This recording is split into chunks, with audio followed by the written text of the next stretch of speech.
जय जय रघुवीर समर्थ। जय जय रघुवीर समर्थ। जय जय रघुवीर समर्थ। उपस्थित सर्व श्रोतृवर्गास चैतन्य आत्मा हे चॅनल हार्दिक नमस्कार करीत आहे। आजच्या ग्रंथ वाचनाच्या उपक्रमात आपणा सर्वांचे हार्दिक स्वागत। ग्रंथ वाचनाच्या या उपक्रमात सध्या आपण सार्थ श्री दासबोध या समर्थ श्री रामदास स्वामी लिखित महान ग्रंथाचे क्रमशः वाचन करीत आहोत। आजचा ग्रंथ वाचनाचा आपला दिवस क्रमांक 214, वार आहे रविवार व तारीख 2 ऑगस्ट 2026।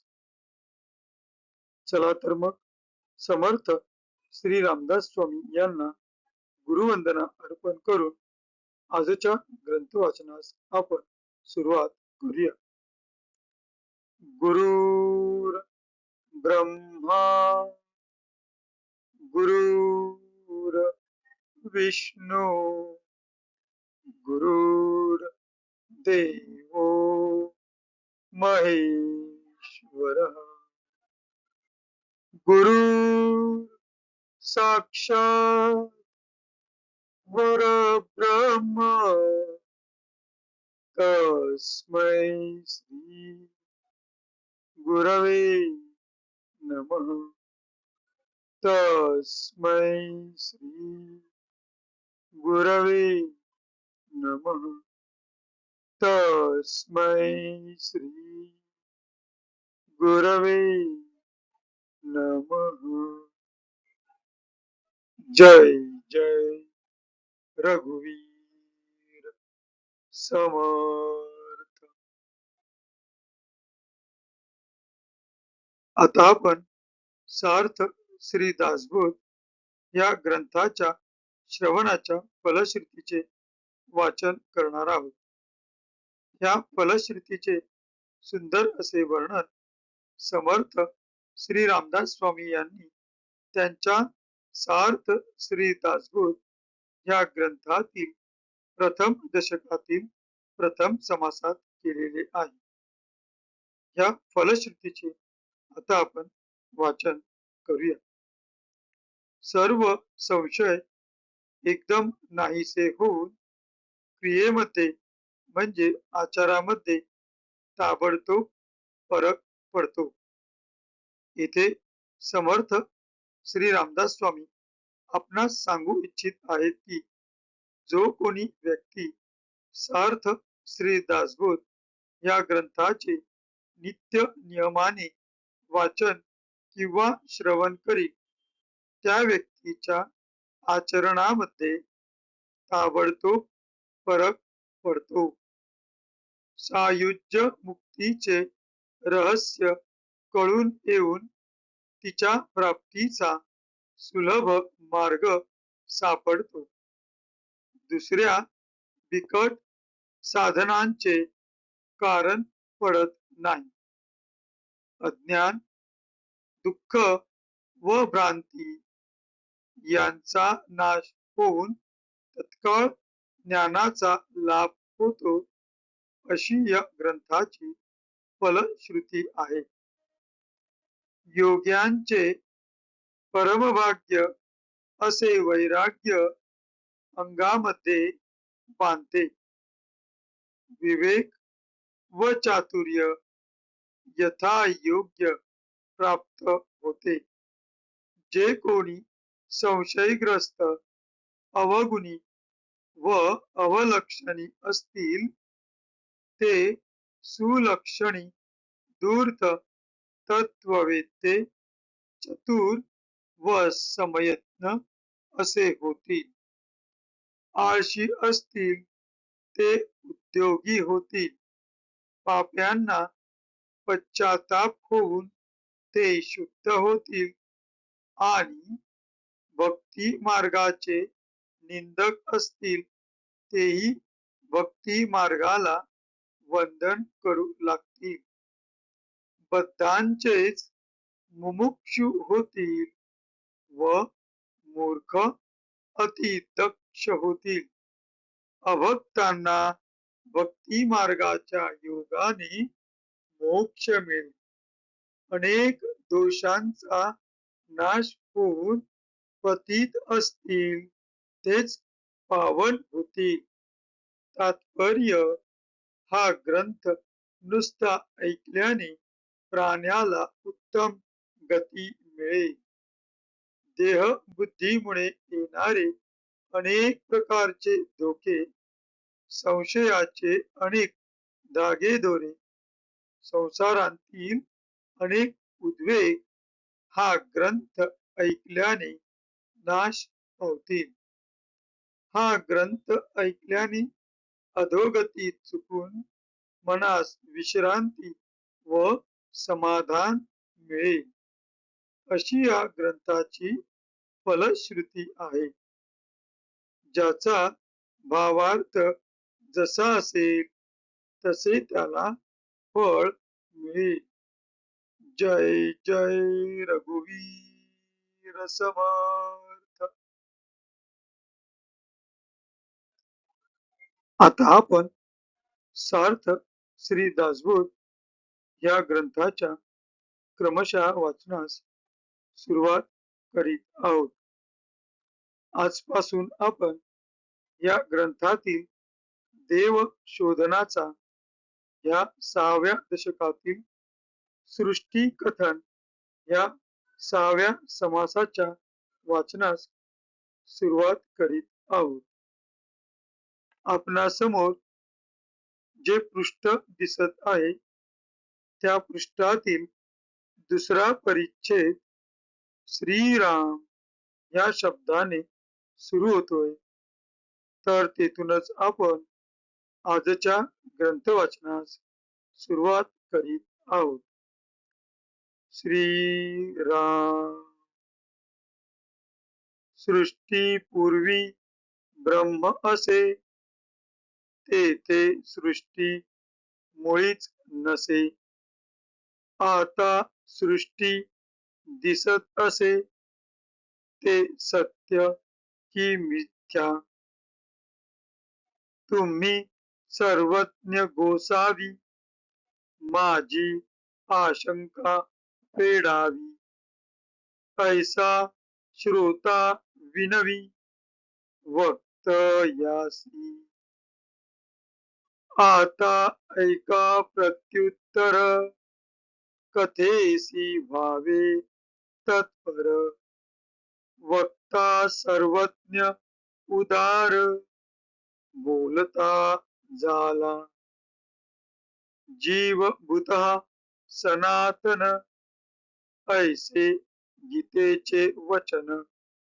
येणे वाक्ये सत्यपण, सृष्टीस आले. यद्द्रष्टं तन्नष्टं, येणे वाक्ये सृष्टी मिथ्यापणे. सत्य मिथ्या ऐसे कोणी निवडावे. सत्य म्हणो तरी नासे, मिथ्या म्हणो तरी दिसे. आता जैसे आहे तैसे बोली जेल. सृष्टीमध्ये बहुजन, अज्ञान आणि सज्ञान. मनोनिया समाधान होत नाही. ऐका अज्ञानाचे मत, सृष्टी आहे ते शाश्वत. देव धर्म तीर्थ व्रत सत्याची आहे. बोले सर्वज्ञाचा राजा, मूर्खस्य प्रतिमा पूजा ब्रह्म प्रळयाच्या पैजा घालू पाहे तव बोले तो अज्ञान तरी का करीसी संध्या स्नान गुरुभजन तीर्थाटन कासया फिरावे जय जय रघुवीर समर्थ. आता या 10 ओव्यांच्या मराठीतील अर्थाचे आपण वाचन करणार आहोत. आपणासमोर जे पृष्ठ दिसत आहे त्या पृष्ठातील दुसरा परिच्छेद 1 या अंकाने ब्रह्म हे सृष्टीच्या पूर्वीचे आहे या शब्दांनी आजच्या मराठीतील अनुवादाच्या वाचनास आपण सुरुवात करीत आहोत. प्रश्न 1. ब्रह्म हे सृष्टीच्या पूर्वीचे आहे व तेथे सृष्टी मुळीच नव्हती. पण सृष्टी तर आम्हास प्रत्यक्ष दिसते, ती खरी की खोटी, ती सत्य आहे की मिथ्या आहे? तुम्ही सर्वज्ञ समर्थ आहात तेव्हा माझ्या या शंकेचे निरसन करावे अशी श्रोत्यांनी वक्त्यास विनंती केली. तेव्हा सर्वज्ञ व उदार असा वक्ता बोलू लागला की आता कथा ऐकण्यास तत्पर होऊन याचे उत्तर ऐका. जीव भूतः सनातनः या गीता वचनावरून सृष्टीला सत्यपण येते. यद्द्रष्टं तन्नष्टं या श्रुती वचनावरून सृष्टी खोटी आहे असे ठरते. तेव्हा यात ही दोन्ही वाक्ये प्रमाण असल्यामुळे खऱ्या खोट्याचा निवाडा कोणी करावा? सृष्टी सत्य म्हणावी तर नाश पावते व मिथ्या म्हणावी तर दिसते. तात्पर्य काय की सृष्टी सत्यही म्हणता येत नाही व मिथ्याही म्हणता येत नाही, तर ती ब्रह्माप्रमाणेच अनिर्वचनीय आहे. आता यांतील याता तथ्य विचार खरे काय आहे ते सांगतो. या सृष्टीत अज्ञानी व सज्ञानी असे 2 वर्ग, 2 प्रकारचे पुष्कळ लोक आहेत. त्यांची अनेक मते असतात म्हणून ऐकणाऱ्यांचे समाधान होत नाही. प्रथम अज्ञानाचे मत ऐका. तो असे म्हणतो की सृष्टी ही शाश्वत आहे. देव, तीर्थ, धर्म, व्रत सर्व काही खरे आहे. याच्या उलट सर्वज्ञाचा राजा म्हणजे मोठा ज्ञानी असे म्हणतो की प्रतिमा पूजा मूर्खाची आहे, म्हणजे अज्ञानाची आहे, म्हणजेच अज्ञानातून केलेली आहे. त्यांना आवडली तरी ब्रह्म प्रळयाचे वेळी ती सर्व सृष्टी पैजेने टिकणार नाही, तर पूजा कशी टिकणार? तेव्हा अज्ञानी म्हणतो सृष्टी सर्व मिथ्या आहे, तर स्नान संध्या का करतोस? गुरुभजन का करावे? तीर्थयात्रा करीत कशासाठी हिंडावे. जय जय रघुवीर समर्थ. तुर्तास आपण येथे थांबतो आहोत. पुढील भागात आपण वक्त्याने श्रोत्यांना काय उत्तर दिले ते वाचूया.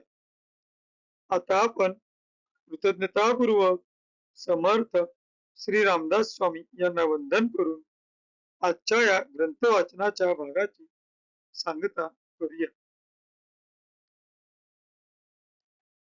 शुकासारिके पूर्ण वैराग्य जाचे वसिष्ठापरी ज्ञान योगेश्वराचे कवी वाल्मिका सारिका मान्य ऐसा नमस्कार माझा सद्गुरु रामदासा. जय जय रघुवीर समर्थ. उपस्थित सर्व श्रोतेजन हो, आपण सर्वांनी आपल्या बहुमूल्य वेळापैकी काही वेळ काढून अमूल्य वेळ काढून ग्रंथ वाचनाच्या ह्या भागाचे आपण श्रवण केले त्याबद्दल आपणा सर्वांना खूप खूप धन्यवाद. आपणा सर्वांचे खूप खूप आभार व एक नम्र निवेदन.